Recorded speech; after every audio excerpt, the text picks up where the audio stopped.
Ty, Pitka. Chodź się przywitać. Gdzieś mamusia i tatusia zostawiłaś, czy jak? A tam jest całe statko, widzisz? Jak wygląda? Jak po wymianie drugiej opony? Bingo! Strzeliła nam opona w nocy, gdzieś po drodze, dzisiaj rano kapeć. Jesteśmy na kempingu koło wioski Himba. Idziemy za jakieś pół godziny do godziny na odwiedzić wioskę, poznać ich zwyczaje. Natomiast mamy problemy, mamy dwie walnięte opony w aucie. Mieliśmy jechać dzisiaj do Epupa Falls i gdzie nocleg już jest zapłacony i to taki fajny.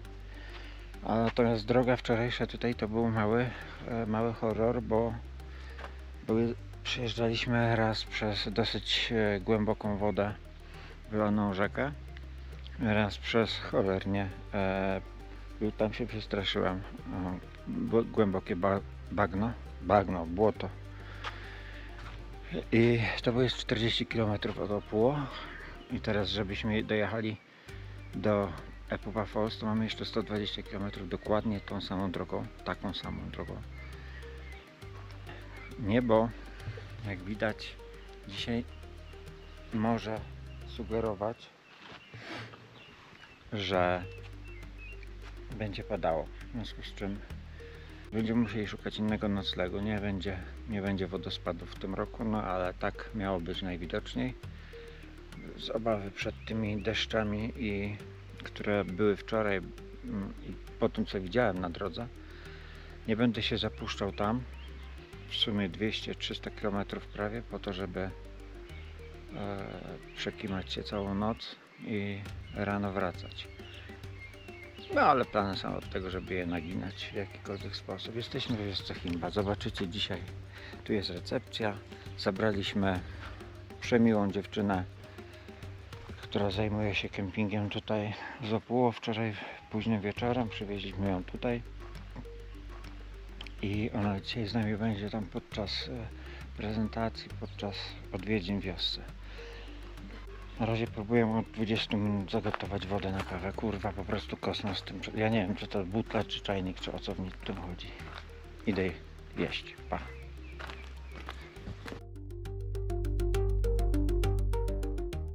Louis poznaliśmy dzień wcześniej w Opuło. John poprosił nas, abyśmy ją zabrali z miasta w drodze do wioski, dlatego że miała nas następnego dnia po niej oprowadzić, a jednocześnie zadbać o to, żeby przekazać nam wszystkie informacje dotyczące kempingu.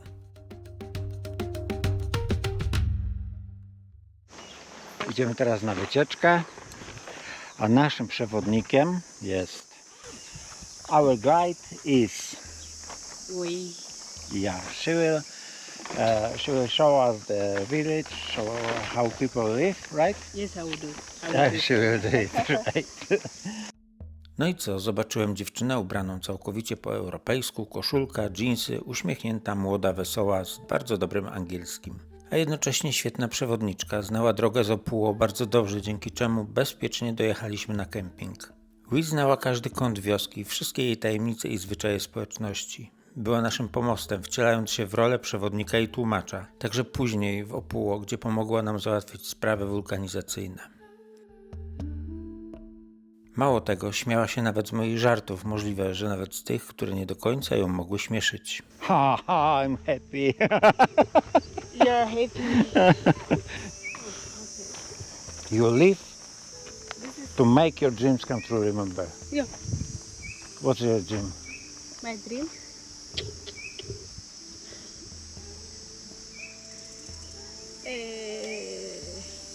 No?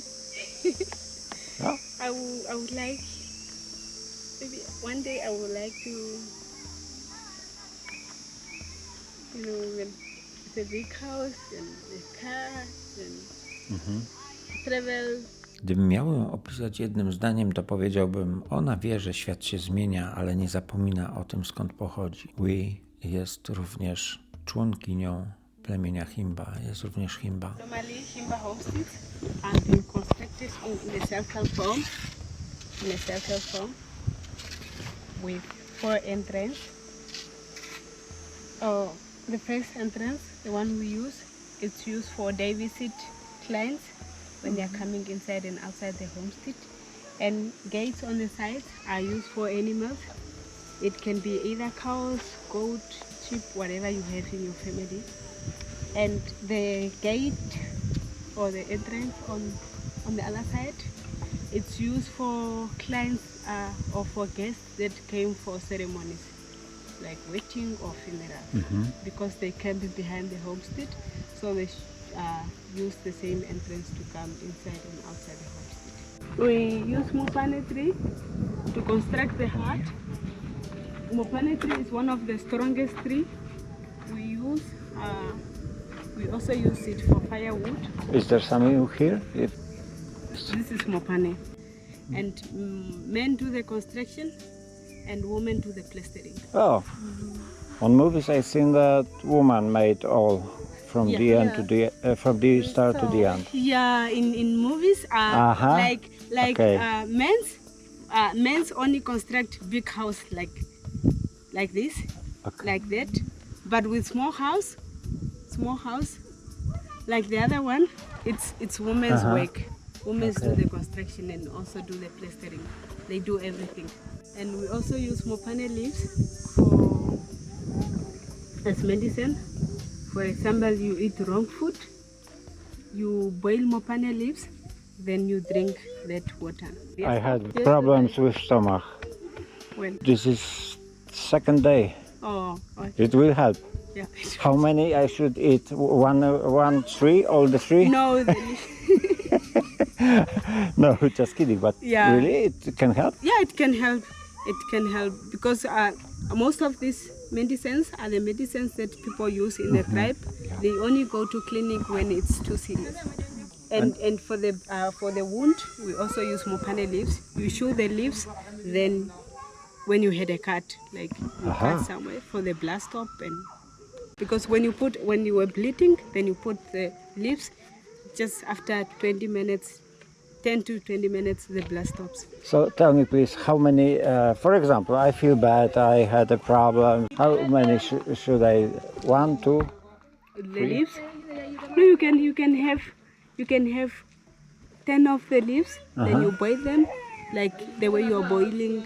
You boil them in water. When they become green, the water will become green. Like yeah, then you drink that water. Okej. Cool. Zajebiście. A można to kupić? No, trzeba można zerwać. And there are also mopane worms. Not everybody eat the worms, but it's eatable. People eat it in Namibia. I've heard a bit about it. The worms, the mopane worms, yes. They are small. Small. Because we yesterday seen so big black worm. They were running. But when they become dry, they become small. Yeah, we have them in open markets. Owa Himba są uważani za ostatnich półkoczowniczych ludzi Namibii. Obecna populacja to kilkadziesiąt tysięcy osób. Trudno znaleźć wiarygodne dane, dlatego że mówi się o 25 tysiącach czy nawet 50 tysiącach osób.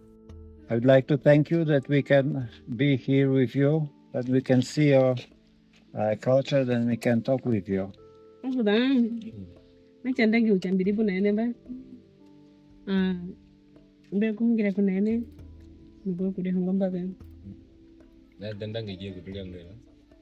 you for coming. You're Thank you very welcome. much. Thank you. I think, where are you from? We are from Poland. Zawsze mnie ciekawiło, jak żyją ludzie z dala od naszej codzienności. Ja pamiętam filmy Toniego Halika i Elżbiety Dzikowskiej. Takie życie bez wiecznego pośpiechu, bez ekranów, bez całej tej zupy informacyjnej, w której wszyscy teraz siedzimy po uszy. I kiedy trafiłem do tej wioski Himba, to nie było w sumie jak w folderze turystycznym. To było jak spotkanie z czymś pierwotnym. Ale nie, że w dzikim sensie, w sensie takim czystym i prawdziwym. I nie chodzi wcale o to, że oni są inni. Chodzi o to, że to my zapomnieliśmy, co to znaczy być blisko siebie, dotykać ziemi, oddychać wspólnie, robić coś razem. A oni to po prostu robią. Oni to po prostu robią każdego dnia. Bez potrzeby tłumaczenia, bez potrzeby pokazywania tego światu. Przed wyjazdem spodziewałem się tego, co zobaczę, dlatego że i czytałem, i oglądałem wiele filmów dotyczących kultury tego plemienia, życia tego plemienia. Natomiast tam na miejscu doznałem totalnego szoku. Dopiero tam poczułem ogromną pokorę i ogromny szacunek w stosunku do tych ludzi.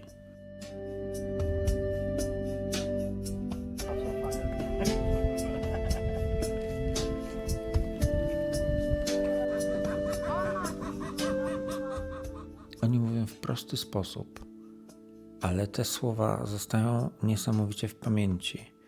Jedna z dziewczyn, podczas gdy rozmawialiśmy na zewnątrz, powiedziała o mnie, co Louis mi przetłumaczyła. On jest szczęśliwy, kiedy inni ludzie się śmieją. Młoda dziewczyna zauważyła coś całkowicie prawdziwego, nie znając mnie, rzecz, o której ja sobie tak naprawdę nigdy w ten sposób nie myślałem, no ale taka jest faktycznie prawda. Oni nie mają wiele, ale mają siebie. Mądrość prostych słów, spojrzeń, gestów, takich, które pamiętasz długo, długo po powrocie. Reasumując, moi drodzy, patrzy się na nich i widzi się spokój. Potem patrzy się na nas i widzi się chaos, który bardzo często mylimy z postępem.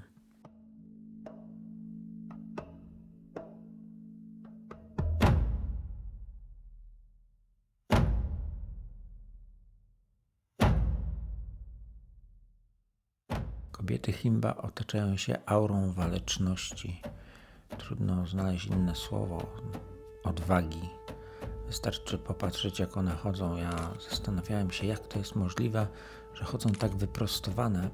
Później zrozumiałem, że jeśli nosi się wiadro na głowie pełne wody, to nie sposób iść inaczej niż całkowicie wyprostowanym. Ten ich krok odważny, waleczny potrafi wzbudzić podziw. Mnie kojarzyły się z wojowniczkami.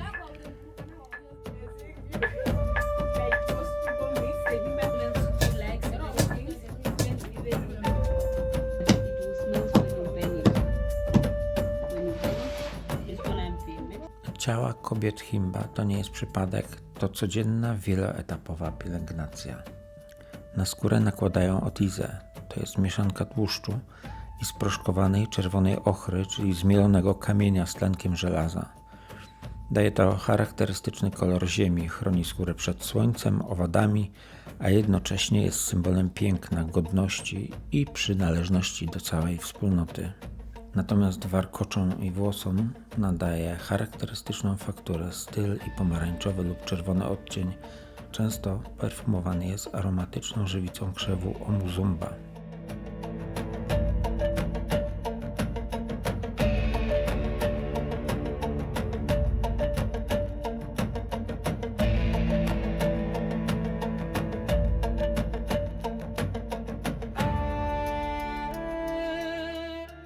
Kobiety ciało okadzają wonnym dymem z żarzącego się drewna mopane z dodatkiem ziół albo też aromatycznych roślin. To forma codziennej higieny. Ciepły dym wnika we włosy, pachy, całe ciało, zostawiając świeży, naturalny zapach. To także moment wyciszenia, koncentracji, trochę taki rytuał medytacyjny.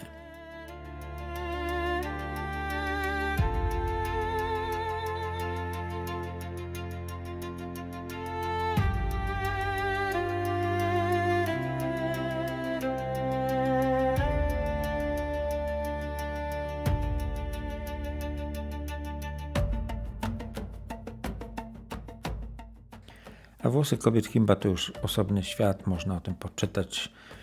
Kobiety zawijają je w gliniane tuby, modelowane z ochry, popiołu, masła i czasem dodatkowo żywicy. W środku znajdują się prawdziwe włosy, a przedłużane są końskim włosiem albo najczęściej już syntetycznymi pasmami. Każdy etap życia kobiety, od dziecka po mężatkę, ma swój wzór, splot czy długość.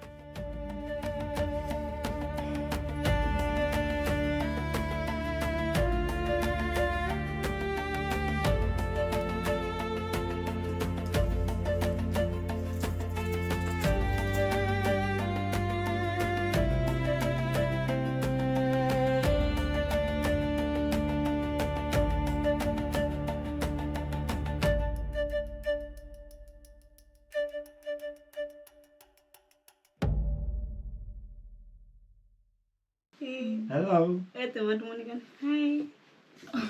Nature. Okay. Kamu ada cerita ni? Mereka pun naik na. Marang kau muka.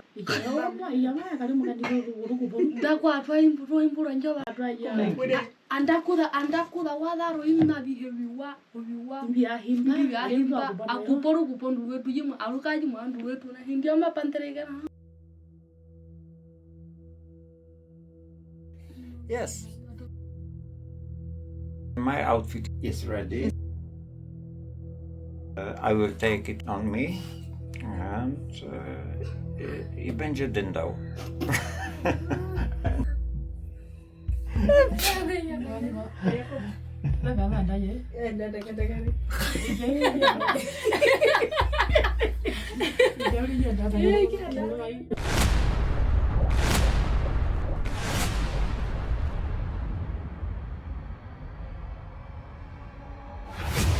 Już w lipcu przedstawię Wam projekt Himba Africa, który powstawał przez kilka miesięcy po wizycie w wiosce i rozmowach z Johnem, założycielem społeczności w Omungunda. Projekt ma na celu wsparcie mieszkańców Himba w Omungunda Living Museum oraz docelowo możliwie jak największej społeczności Himba w Namibii. Pomóc będzie można na wiele sposobów. Ja zdecydowałem, że cały dochód ze sprzedaży zdjęć, które wykonałem w Namibii, przeznaczać będę bezpośrednio dla nich.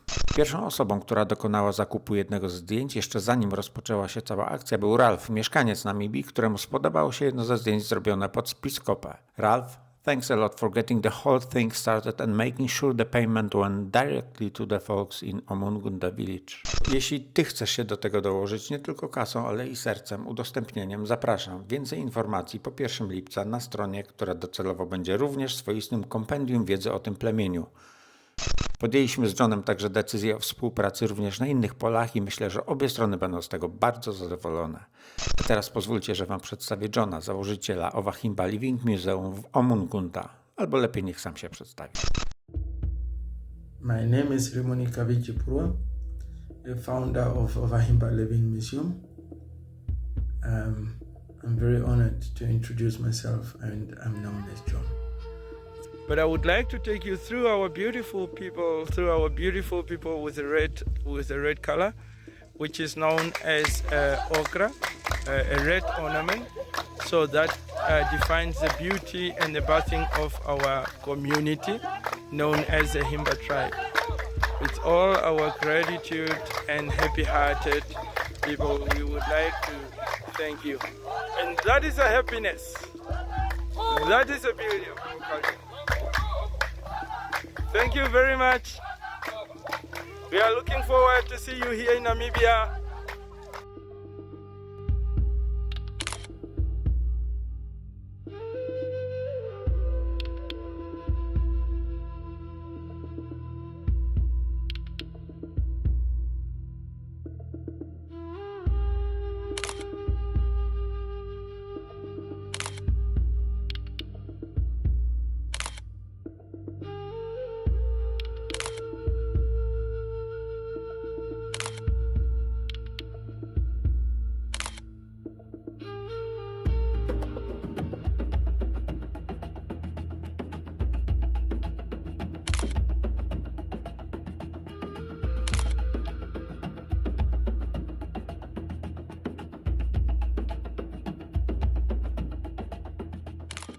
Kiedy byłem tam i przyglądałem się im, na myśl przyszedł mi w pewnej chwili George Lucas i jego arcydzieło, czyli Gwiezdne Wojny. W kilku częściach pokazał rasę zwaną Twi'lekowie. Nie sposób nie znaleźć podobieństw. I tak się zastanawiam, czy czasem, jak to George Lucas nie bazował tutaj na kobietach Himba, tworząc postać kobiety, Twi'lekanki, które uważane były za piękne istoty. Jedynie kolor był inny, bo kolor skóry miały niebieski.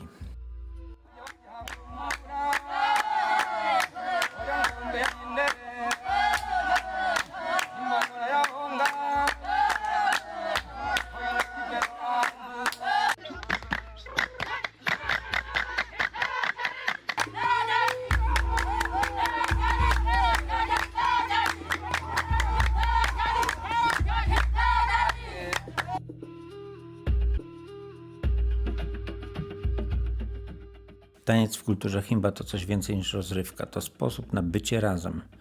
Oni niezależnie od wieku, pory dnia czy okazji są w stanie wyjść i tańczyć. Nie ma sceny, nie ma reżysera, każdy może dołączyć. Czasem to zabawa, czasem święto, a czasem po prostu ruch, który wyrywa się im sam. Rytm wyznacza klaskanie, śpiew może być improwizowany. Jednak co się rzuca w uszy? Niesamowite poczucie rytmu, rytmika. A w przypadku osób, które wielokrotnie wyśpiewały tam swoje teksty, niesamowity słuch. I wiem, o czym mówię.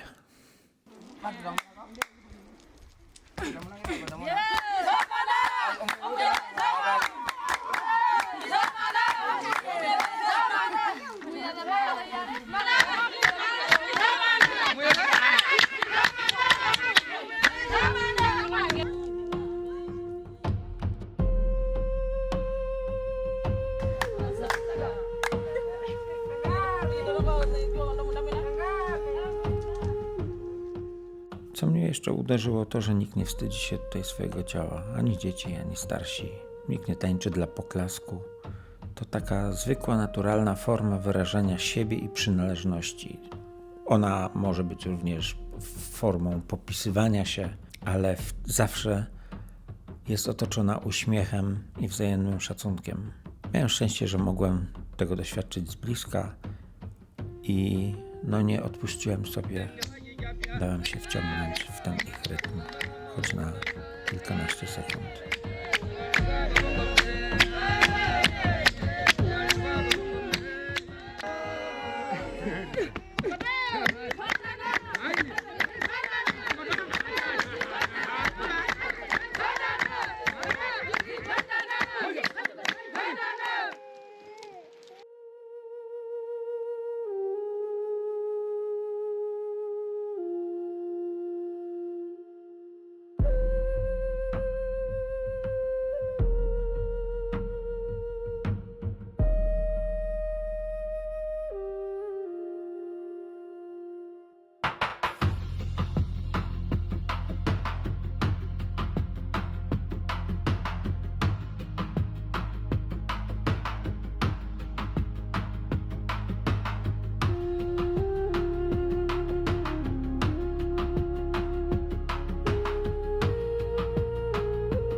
I pamiętajcie, najważniejszą rzeczą, największym prezentem, jakim możecie wnieść ze sobą do wioski Himba, nie tylko tej, ale każdej innej, to szacunek dla ich tradycji, dla ich wyglądu, pracy, dla nich jako dla ludzi.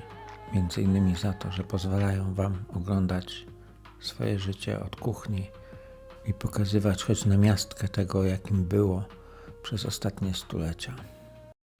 Thank you!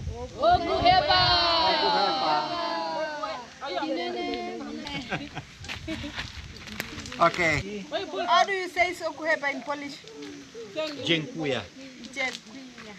Dziękuję. Dziękuję tobie również. Dziękuję.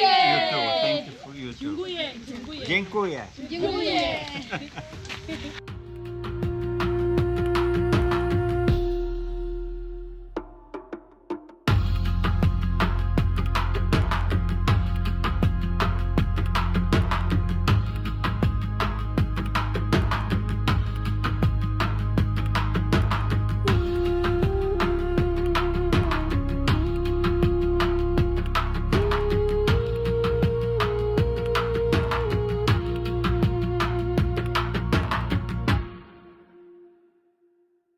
Mówię wam, to nie oni są zacofani, to my zgubiliśmy coś po drodze. Świat Zachodu, świat bezrefleksyjnej arogancji cywilizacji, naszej cywilizacji, tej, która uważa się za pępek wszechświata tylko dlatego, że ma szybki internet i ładne kafelki w łazience.